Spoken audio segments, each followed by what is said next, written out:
আমাদের একজন সহযোদ্ধা শরীফ ওসমান হাদিকে গুলি করা হয়। তিনি এখন জীবন মৃত্যুর সাথে পাঞ্জা লড়ছেন। আমরা তার পক্ষ থেকেও আজকে পুষ্পস্তবক অর্পণ করেছি এবং আমরা দ্রুত তিনি সুস্থ হয়ে আমাদের মাঝে ফিরে আসবেন এটা প্রত্যাশা করি। বাংলাদেশের মানুষ ঐক্যবদ্ধ আছে।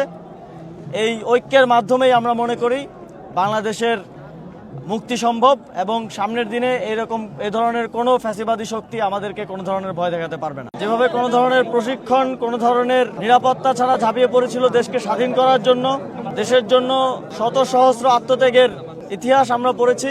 সেই স্বাধীনতা, সেই বিজয় এসেছিল আজকের এই দিনে।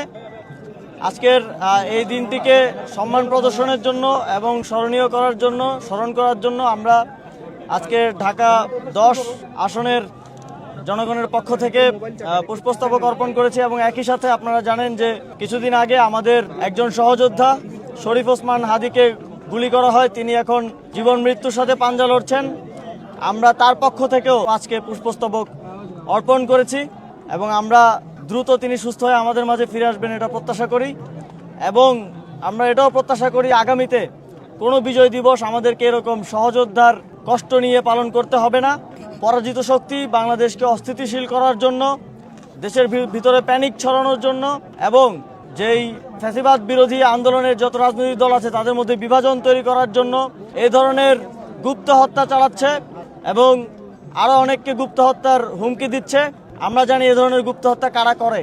আজ থেকে 2 দিন আগে বুদ্ধিজীবী দিবস ছিল, শহীদ বুদ্ধিজীবী দিবস। আপনারা জানেন যে পরাজিত হবার আগে পাকিস্তানি হানাদার বাহিনীও এভাবে আমাদেরকে মেধাহীন করার ষড়যন্ত্র করেছিল। ঠিক একইভাবে পরাজিত হবার পরে ফ্যাসিস্ট নিষিদ্ধ আওয়ামী লীগও আমাদেরকে নেতৃত্বহীন করার জন্য এ ধরনের একটি ন্যাক্কারজনক ঘটনা ঘটিয়েছে। তবে বাংলাদেশের মানুষ ঐক্যবদ্ধ আছে। এই ঐক্যের মাধ্যমেই আমরা মনে করি বাংলাদেশের মুক্তি সম্ভব এবং সামনের দিনে এ ধরনের কোনো ফ্যাসিবাদী শক্তি আমাদেরকে কোনো ধরনের ভয় দেখাতে পারবে না। আমার মনে হয় যে সরকারের আইনশৃঙ্খলা পরিস্থিতি নিয়ন্ত্রণে আরও তৎপর হওয়া উচিত। বিশেষ করে যখন একটি নির্বাচনের তফসিল ঘোষণা হচ্ছে, তারা ডেভিল হান্ট ফেজ 2 শুরু করেছে। তবে এটা আমরা যে কোনো নির্বাচনের সময় দেখেছি, যে কোনো কেয়ারটেকার গভর্নমেন্টের সময়ও দেখেছি যে নির্বাচনের তফসিল ঘোষণার আগেই যত সন্ত্রাসী মাফিয়া এবং গ্যাংস্টাররা আছে তাদেরকে জেলখানায় রেখে গ্রেফতার অভিযানের মাধ্যমে নির্বাচনের দিকে যাওয়া হয়। কেননা তারা বাইরে থাকলে এই ধরনের অপ্রত্যাশিত ঘটনা, এই ধরনের ঘটনা আরও ঘটার সম্ভাবনা থাকে।